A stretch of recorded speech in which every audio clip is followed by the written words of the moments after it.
કાર્યકર્તાઓએ અને નાગરિકોએ આશીર્વાદ વરસાવ્યા છે।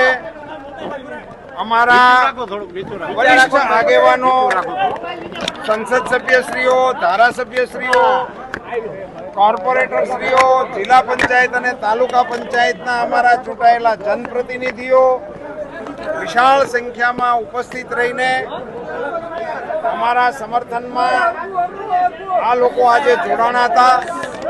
અમે પાર્ટીના યોજના પ્રમાણે નામાંકન પત્ર ભરવાની પ્રક્રિયા પૂરી કરેલ છે।